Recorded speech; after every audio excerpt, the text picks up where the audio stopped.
दिलो दिल्ली अगर दोनों है ख़राब, पाकुश लुत्फ़ इस उजड़े घर में भी है। दिल्ली एक ऐसी जगह जिसने अपने अंदर एक बहुत गहरा इतिहास समेटे हुए है और इसी दिल्ली में मौजूद है लोधी गार्डन, जो 90 एकड़ में फैला हुआ है। लोधी गार्डन में मोहम्मद शाह और सिकंदर लोधी का मकबरा भी है।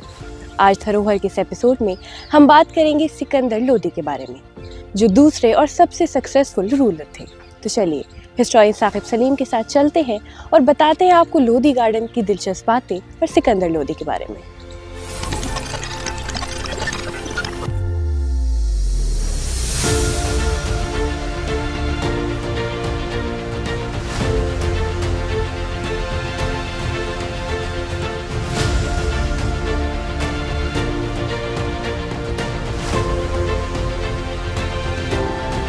तो जैसे हम देखते हैं हमारे पीछे शीश गुंबद है और हमारे सामने बड़ा गुंबद है, तो मैं जानना चाहूँगी इसके आर्किटेक्चर के बारे में आप कुछ बताइए, क्या खासियत है? देखिए, सबसे पहले जैसे कि अभी हमने बड़ा गुंबद देखा, उसके बराबर में मस्जिद है, उसके बराबर में एक मेहमान खाना है और फिर ये शीश गुंबद है।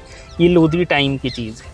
सबसे पहले अगर आप इसमें बहुत ही ख़ास तौर पर देखें तो जैसे आप मस्जिद देखेंगे, मस्जिद का एक मीनार होगा जो कि उसके साथ जुड़ा हुआ होगा, अलग से मीनार नहीं है, और 3 गुंबद होंगे।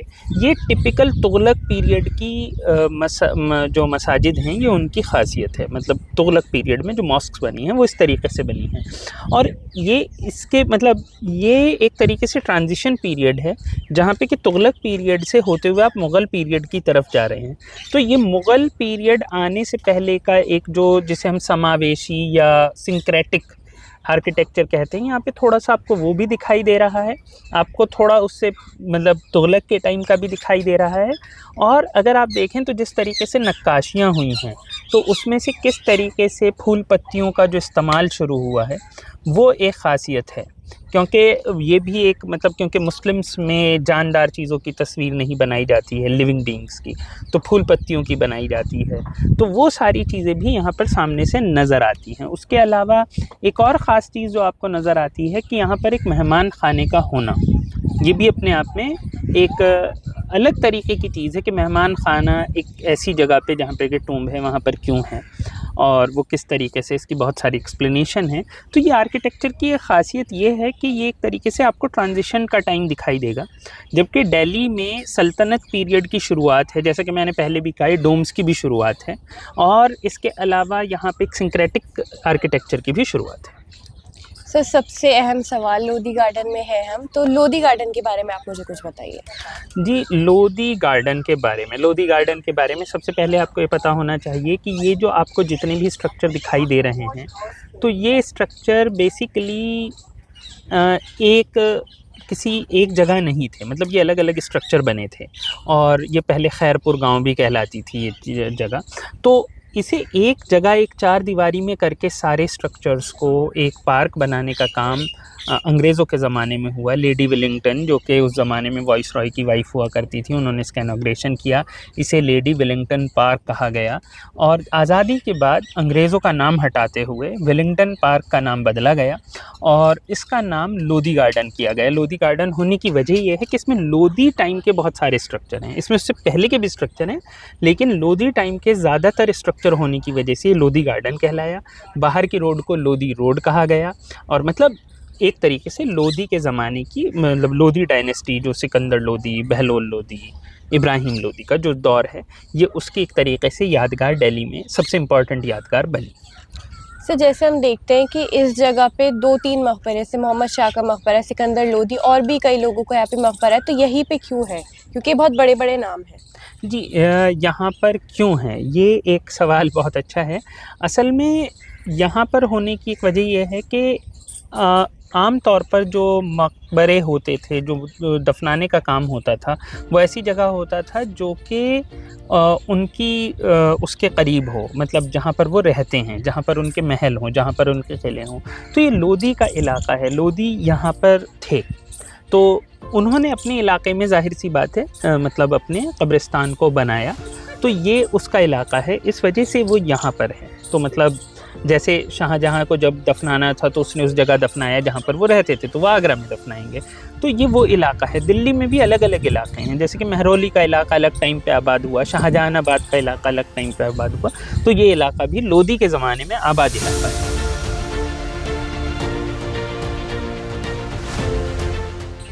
तो जैसे लोधी गार्डन में सिकंदर लोधी का मकबरा मौजूद है, तो मैं आपसे जानना चाहूँगी कैसे और कौन थे सिकंदर लोधी? सिकंदर लोधी एक लोधी डायनेस्टी है। अगर आपको थोड़ा सा मतलब अगर इसके बारे में हम बात करें तो सबसे पहले हमें ये जानना होगा कि लोधी डायनेस्टी मुग़ल से पहले आखिरी डायनेस्टी है जिसे दिल्ली सल्तनत का पार्ट माना जाता है। दिल्ली सल्तनत में कई सारी डायनेस्टी हुई, Khilji dynasty, Tughlaq dynasty, Syed dynasty, Lodhi dynasty. तो सिकंदर लोधी उसके सबसे इम्पॉर्टेंट बादशाह माने जाते हैं। अगर आपने बेसिक कहानियाँ जैसे सुनते हैं, आपको पता ही होगा कि बाबर जब आए तो उन्होंने इब्राहिम लोधी को हराया और इब्राहिम लोधी को हराकर वो हिंदुस्तान में एज अ रूलर एस्टेब्लिश हुए। तो सिकंदर लोधी उनके सबसे इम्पॉर्टेंट, एक तरीके से आप कह सकते हैं कि लोधी जो डायनेस्टी को पूरे तौर पर इंडिया में एस्टेब्लिश किया है, बहुत ज़्यादा लंबा तो वो वक्त नहीं है, लेकिन वो जो भी एस्टेब्लिश किया है वो सिकंदर लोधी ने किया है। तो सिकंदर लोधी का एक्सपेंशन एक बड़े इलाके में था और उनकी ख़ासियत ये मानी जाती है, जो सबसे इम्पॉर्टेंट पार्ट है एज अ बादशाह, वो ये है कि उन्होंने एक्सपेंशन किया है। एक्सपेंशन से क्या मुराद है, इसे हमें ऐसे समझना होगा कि जब तक सल्तनत पीरियड नहीं आया है तो हिंदुस्तान छोटे छोटे राजाओं के बीच बटा हुआ था।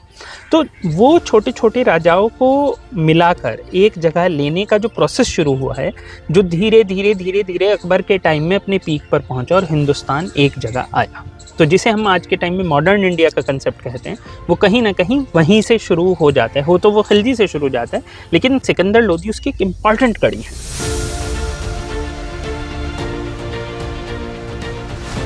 तो जैसे अभी आपने सिकंदर लोधी के बारे में बताया, तो उनके बारे में मशहूर है कि वो पोइट थे पर्शियन लैंग्वेज के, तो इसके बारे में आप कुछ बताइए। देखिए, आमतौर पर जो उनका दीवान है, ऐसा कहा जाता है, कुछ ऐसे सोर्सेज हैं, लेकिन दीवान एज सच प्रिजर्व नहीं है, तो वो एक अलग चीज़ है। और पहले टाइम में ज़्यादातर अगर आप देखें तो बादशाह पोएट्री आर्ट, ख़ास तौर पे दिल्ली सल्तनत के जो बादशाह हैं, उन्होंने इसमें बहुत इंटरेस्ट लिया है। लेकिन हाँ, उनके टाइम की ज़्यादातर चीज़ें प्रिजर्व हैं नहीं।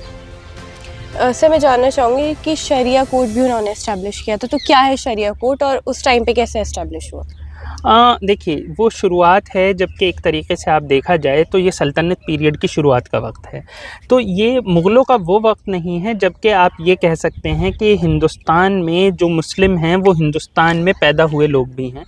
इसमें एक ज़्यादा बड़ा तबका वो है जो कि डायरेक्ट अरब, तुर्की, ईरान या बाकी जगह से आ रहा था। तो वो बहुत यूज़ टू नहीं थे एक ऐसे एनवायरनमेंट में रहने के जहाँ पर कि सिर्फ मुस्लिम ना रहते हों। वो कंप्लीट एक मुस्लिम सोसाइटी से आते थे, तो उन्हें कहीं ना कहीं अपने सिविल अफेयर्स के लिए ऐसी चीज़ों की ज़रूरत पड़ी जहाँ पर कि उन्हें इस्लामिक लॉज डायरेक्ट गवर्न कर सकें। तो ये उस वक्त की एक ज़रूरत थी। इसका मतलब ये नहीं है कि शरिया कोर्ट कम्प्लीटली पूरे इंडिया पर लागू हुआ है, ऐसा किसी भी बादशाह के दौर में नहीं हुआ है। हुआ सिर्फ ये है कि उस ज़माने के ये जो शरिया कोर्ट्स थे, इसका मतलब सिर्फ ये होता था कि क्योंकि ये तरीके से ज़रूरत है, जो आर्मी है वो पूरी की पूरी बाहर से आई है, अभी आई है, अभी उसे आए हुए वक्त नहीं हुआ है, 5-6 साल हुए हैं, 10 साल हुए हैं, कोई कल ही आया है, तो वो अचानक से अपने आप को एक एलियन एनवायरनमेंट में महसूस कर रहा है। तो ऐसे में ऐसे कोर्ट्स की बहुत ज़रूरत थी और वही कोर्ट, अगर मतलब ये एक तरीके से आप कह सकते हैं उस वक्त की ज़रूरत है। सर, जैसे सिकंदर लोधी के वक्त में ये जो और चीज़ें हैं, जैसे बड़ा गुंबद हो गया, शीश गुंबद हो गया, तो इन सब का कंस्ट्रक्शन उनके वक्त में ही हुआ था? इसमें से कुछ चीज़ों का उनके वक्त में हुआ है, आगे पीछे हुआ है, क्योंकि कुछ की बहुत एग्जैक्ट डेट मौजूद भी नहीं है। जैसे बड़ा गुंबद को बहुत एग्जैक्टली किस डेट पर बना, तो ये बहुत एग्जैक्ट डेट्स इनकी नहीं है, लेकिन हाँ, ये सिकंदर लोधी के वक्त में या उसके आसपास ही ये सारे कंस्ट्रक्शंस हुए हैं।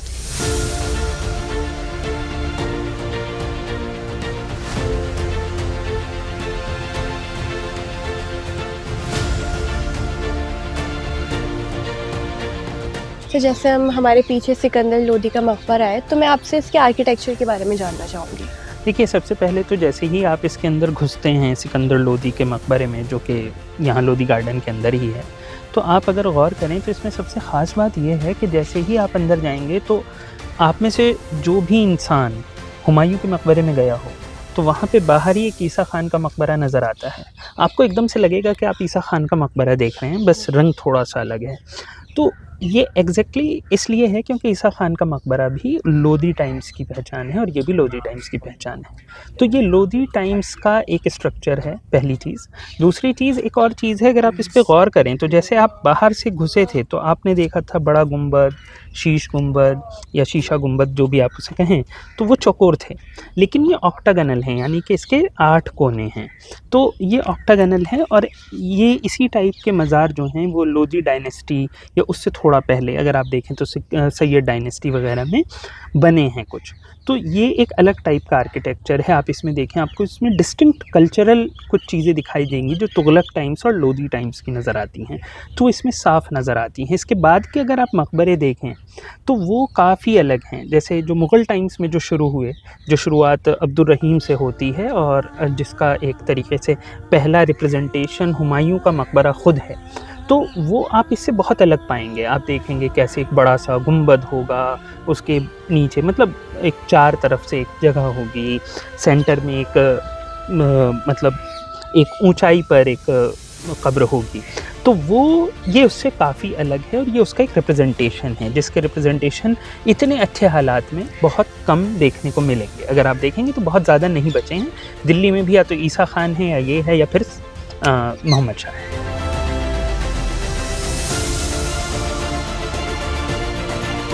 धरोहर के इस एपिसोड में आज हम आपको लेके आए थे लोधी गार्डन, जो दिखने में बहुत खूबसूरत है और जिसके अंदर काफ़ी मकबरे मौजूद हैं। आज के एपिसोड में हमने बात करी थी सिकंदर लोधी के बारे में। आप हमारे साथ जुड़े रहिए और देखते रहिए हर हफ्ते धरोहर।